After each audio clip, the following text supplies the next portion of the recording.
చేరితే అంతు చూడాలండి. అది ఇప్పుడు జీవుడు ఎప్పుడు బయలుదేరాడు చెప్పండి? అనంతకాలం, ఎన్ని కోట్ల జన్మల నుంచో బయలుదేరాడు. దేనికోసం? I must realise God.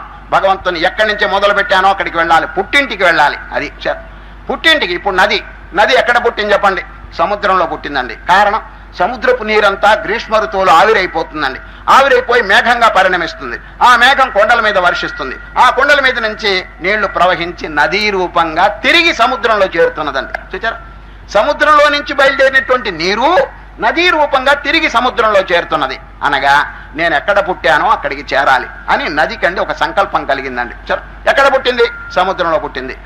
ఇప్పుడు చూడండి, గోదావరి, కృష్ణ ఇటువంటి పెద్ద పెద్ద నదులు బాగా ప్రవహించేటప్పుడు మీరు అక్కడికి వెళ్ళండి. వెళ్ళి, ఓ గోదావరి, ఓ కృష్ణ, ఓ అమ్మ తల్లి, నీ కొబ్బరికాయ కొట్టాలి, కొంతసేపు ఆగవమ్మ, హారతి ఇవ్వాలి అని అంటే మీకోసం ఆగుతుందా? నోరు మూసుకోండి, నాకు ఒక పెద్ద లక్ష్యం, ప్రయత్నం ఉంది, నేను నా పుట్టింటికి చేరాలి, ఈ లోపల నేను మీరు కొబ్బరికాయ కొట్టండి, ఏమైనా కొట్టండి, నేను ఆగను అంటున్నాను. ఏది నది ఏమన్నా ఆగుతుందా చెప్పండి?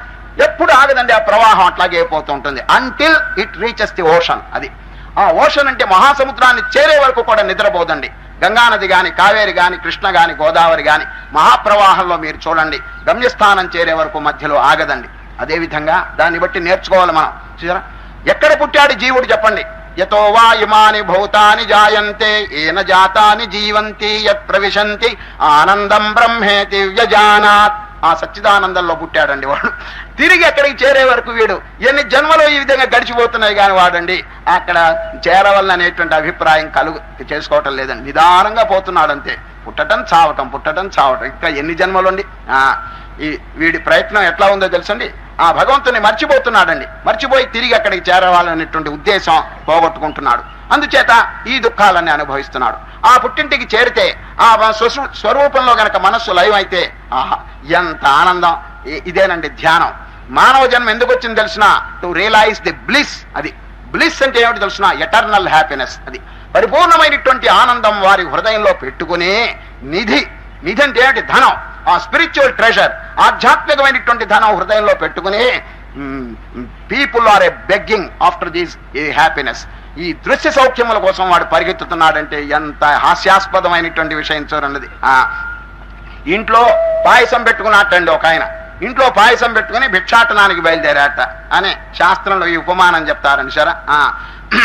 ఆత్మ ఆనందం తనలో పెట్టుకుని చిల్లర సుఖాల కోసం మానవుడు ఇంద్రియ సుఖం కోసం దృశ్య వస్తువులన్నీ గాలిస్తున్నాడంటే టైం వేస్ట్ కదండి, వృధా. వాటన్నిటిని మించినటువంటి సుఖం, వాటి లాభం కంటే గొప్ప లాభం అని శ్రీకృష్ణ పరమాత్మ చెప్తున్నాడు. దాన్ని ఎందుకు మనం అనుభవించకూడదు?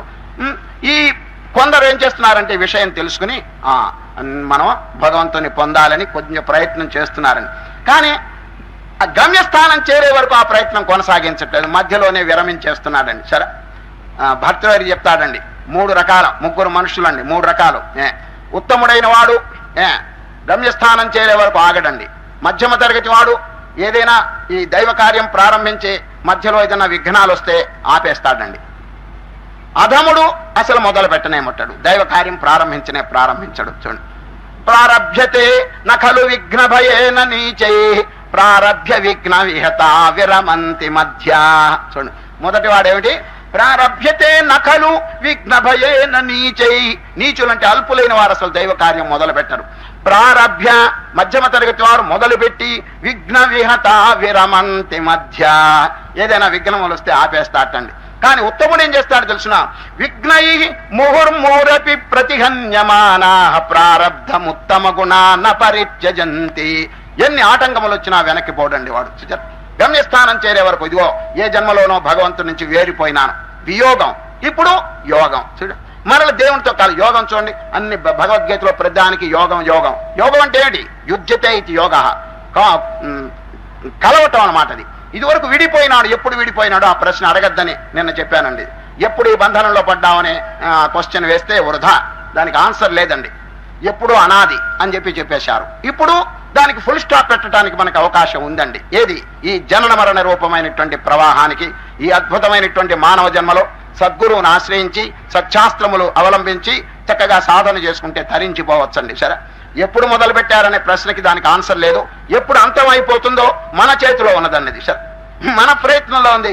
నిన్న గీతలో ఏం చెప్పాడు? శ్రద్ధావాన్ లభతే జ్ఞానం అని చెప్పాడు. జ్ఞానమున కంటే మించినటువంటి వస్తువు నహి జ్ఞానేన సదృశం పవిత్రమిహ విద్యతే. ముల్లోకముల్లో జ్ఞానమునకు మించిన వస్తువు ఇంకోటి లేదు. అది ఎట్లా లభిస్తుంది?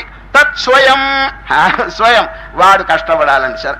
వాడు ప్రయత్నం చేసి సాధన చేస్తే తప్ప గురువులు ఏం చేస్తారండి? దైవం గాని గురువు గాని they will give you some sort of help. అది కొంచెం సహాయం చేస్తారు. వారి సహాయం ఎంతో చెప్పమంటారా?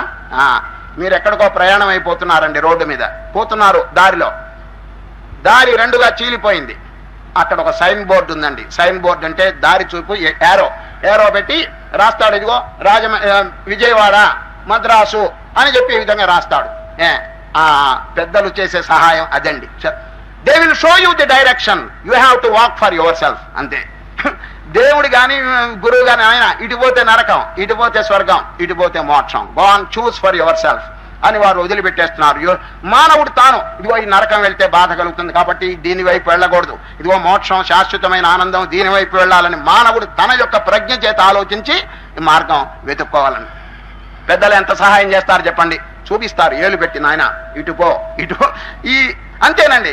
శాస్త్రములు కాని పెద్దలు కానీ ఇంకా ఏం తత్స్వయం, వాడు స్వయంగా కష్టపడాలి. శంకరాచార్యులు వారండి ప్రపంచంలో ఉన్న దుఃఖాలన్నింటినీ డివైడ్ చేశాడండి. ప్రపంచంలో ఎన్ని దుఃఖములు ఉన్నాయో అన్నిటినీ ఒకవైపు పెట్టాడు. ఒక్క దుఃఖం మాత్రం సెపరేట్ చేశాడండి. ఏం దుఃఖం తెలిసిన?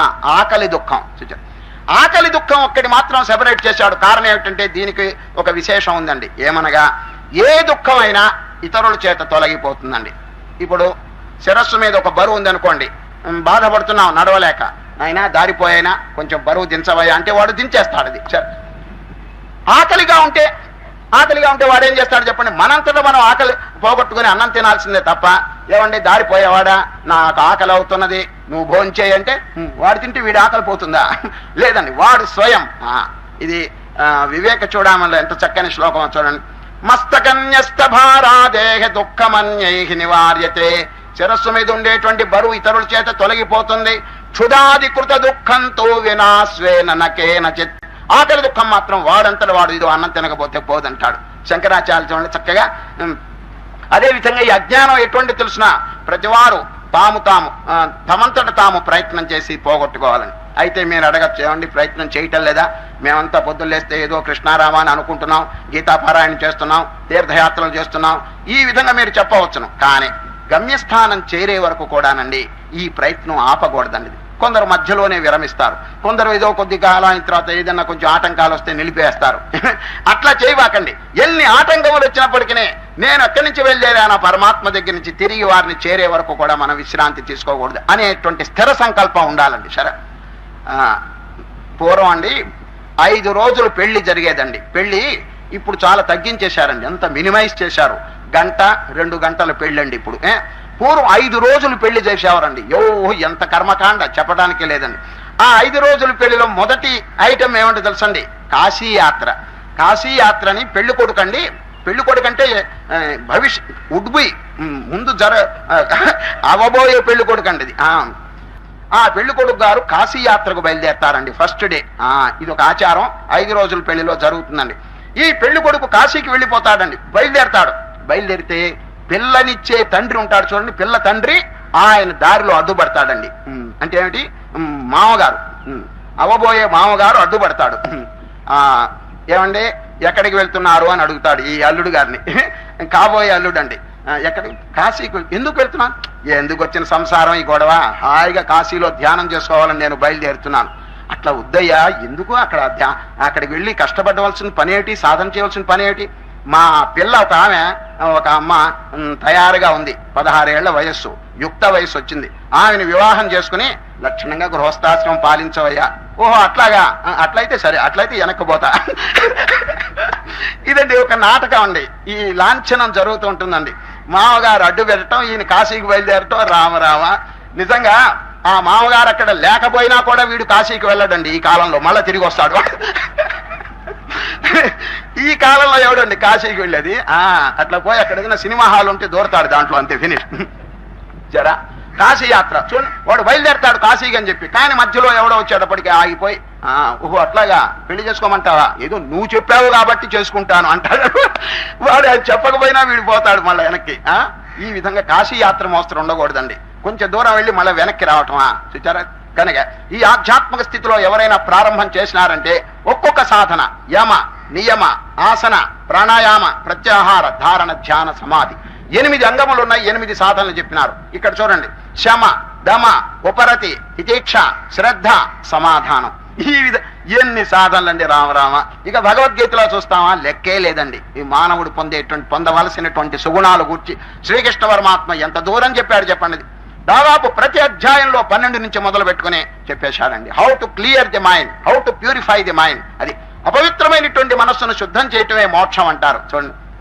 కనుక ఒక్కొక్క అధ్యాయంలో అద్వేష్ట సర్వభూతానాం మైత్ర కరుణ ఏవచ 12 నుంచి మొదలు పెడతారండి. 26 12లో ఈ 26 సుగుణములు ఎవరైనా అవలంబిస్తున్నారా? నారాయణ ఒక్కటైనా కాగడా పెట్టి వెతికినా కూడా సుగుణాలు కనిపించట్లేదండి. మరి అటువంటిప్పుడు 26 సాధించాలంటే హౌ మచ్ టైం, ఎంత సమయం పడుతుందో చూడండి. పోని అంతటితో ఆపినాడా?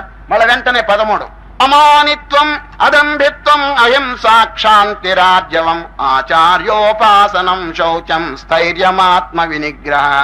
ఈ విధంగా కనుక ఈ జన్మలోనండి సాధించవలసినటువంటి ఎన్నో ఉన్నాయండి. వీడు సోమరిపోతుగా ఉండి బద్ధకం కలిగి ఉండి నాట్ నౌ ఇప్పుడు కాదు రిటైర్ అవ్వాలి, పిల్లల పెళ్లిళ్ళు అయిపోవాలి, అంతా సమస్య పోవాలి. ఏమండి ఎప్పుడైనా అట్లా జరుగుతుందా? ఇంట్లో కుటుంబంలో గొడవలన్నీ పూర్తిగా సమసిపోయే టైం రాదండి. ఇది ఒకటి తర్వాత ఒకటి నాకంటే మీకు బాగా తెలుస్తుందండి. ఇది సరే, ఎన్నెన్నో గొడవలు, ఇంతటితో ఫుల్ స్టాప్ అని అనుకుంటాం. లేదండి, మళ్ళా కామా వస్తుందండి. ఒకటి తర్వాత ఈ మధ్య ఒక ఆయనండి సముద్ర పొడ్డుకు వెళ్ళాటండి సముద్ర స్నానం చేయాలని. సముద్ర స్నానం చేయాలంటే అలలుగా ఉన్నాయండి. అందువల్ల ఒడ్డున కూర్చున్నాడండి. సముద్రం గారు, ఈ అలలు ఎప్పుడు తగ్గుతాయో అప్పుడు స్నానం చేస్తాను. ఏమండి ఆ టైం అనేది వస్తుందా? సముద్రపులో అలలు ఎప్పుడైనా ఆగిపోతాయండి? Non sense. అదే విధంగా ఈ సంసారం కూడా అంతేనండి. ఒకటి తర్వాత కాబట్టి తెగించాలి ఏవైనా సరే. తప్పకుండా నేను సాధన చేయి, ఎన్ని అవాంతరములన్న వచ్చుగాక అని బుద్ధదేవుడు చూడండి, నేను చెప్పాను ఈ శరీరం శిథిలమైపోవుగాక నేను ఇక్కడి నుంచి లేవనని ఎంత గంభీరమైనటువంటి సాధన చేశాడు చూడండి. ఎవరు? బుద్ధుడు. రాజాధిరాజయుండి అంత తెలివి ఉన్నప్పటికీ కూడా ఈ మాయ వారిని పడగొట్టేసిందండి. మారుడు, వారి మతంలో మారుడు అంటారు, మనం మాయ లేక కామం అని చెప్పి అంటాం. మన్మథుడు. ఆ మన్మథుడు వచ్చి కింద పడేసేసాడండి. పడేస్తే అప్పుడు ఇహ ఆసనే శుష్యతు మే శరీరం త్వగస్థి మాంసం ప్రళయం చయాతు అప్రాప్య బోధిం బహుకల్ప దుర్లభాం నైవాసనాత్కయమతశ్చలిష్యతే. ఎంత పట్టుదల నిజంగా! వారి యొక్క చరిత్ర చదువుతుంటే ఎవరైనా ఇది ఏమి లేనివాడు దరిద్రుడు నేనంతా వదిలేశాను అంటే దానికి ఏమైనా అర్థం ఉందండి? ఒక బీదవాడు నేనంతా వదిలేసా, వాడికి అసలు ఉండేసింది ఏమిటండి? బీదవాడికి అసలు లేనే లేదు. వాడు ఏమిటి త్యాగం చేసేది? ఉన్నవాడు త్యాగం చేయాలి. రాజైనటువంటి వాడు త్యాగం చేస్తే అది గొప్పతనం అండి. వీడు చేసింది ఏమిటి తెలుసిన? అభావ వైరాగ్యం అండి. అభావ వైరాగ్యం. వాడికి ఏం అసలు లేదు, నాకు వైరాగ్యం ఉందంటే దానికి వాల్యూ లేదండి. అది ఉన్నవాళ్ళు త్యాగం చేసినారు. బుద్ధుడండి రాజాధిరాజు, సమస్త సుఖములు సంపదలు అనుభవించడానికి అవకాశం ఉంది.